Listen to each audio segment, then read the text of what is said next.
Well, that was my first unsatisfied client. Wow, I look tired, which I am. Um, she, her back was hurting, so that's always gonna hinder things. Um, she was mad. She almost started crying. I'm glad I don't have my ego tied up in this. I know I can fix it. Um, one of her arches was softer than the other one, and they didn't come out to here. Her brows stopped about here. I didn't want to bring them out here because it seemed like such a long space to fill in. It seemed like this much of your brow is supposed to be 1/4 of this much of your brow. We'll say a third of this much, this length. And so it was looking even. And so I was like, there's no way I'm going to bring her brow all the way out there. Because once you get extended brows, it starts to age you and it makes your eyes look saggy. So I knew that if I didn't quite like the length on them, that I could go back and fix them. Which I was thinking I'd sit her up and then check them out. And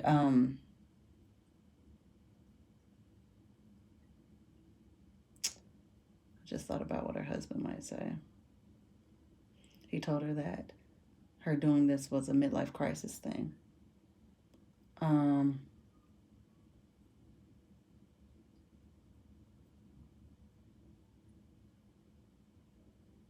Sorry, just totally went in my head right then.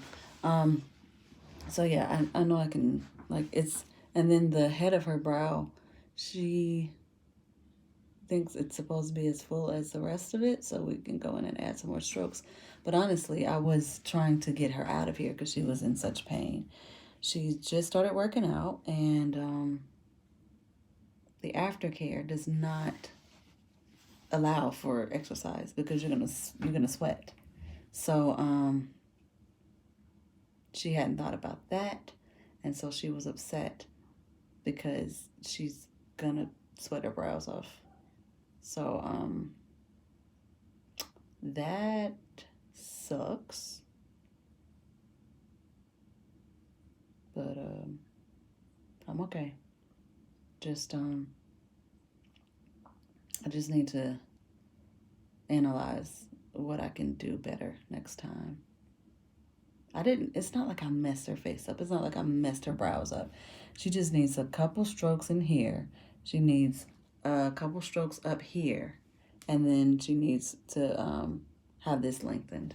And that's what the touch-up is for. So I'm not upset. And I hope she doesn't get upset and not come back.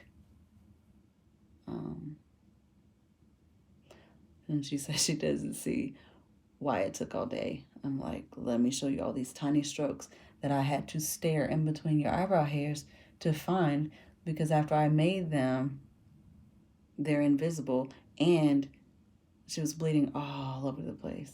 So every time I wipe the blood away, I wipe the pigment away. So then you have to look and stare and try and figure out where you just broke the skin, because there's nothing there.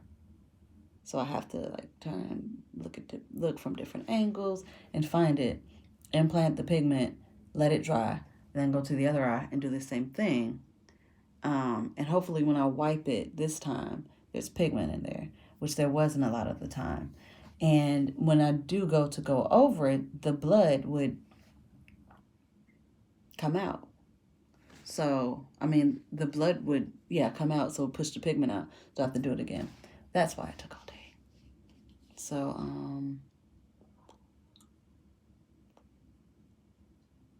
trust my instincts is one of the lessons learned.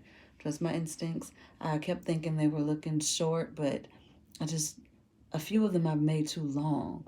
And now I'm realizing women never complain about their brows being too long. It's only other microblading artists. But it's more light on my face, because good God. But I can't beat myself up over it. I'm too tired to do that, obviously. And I got a lot to think about now.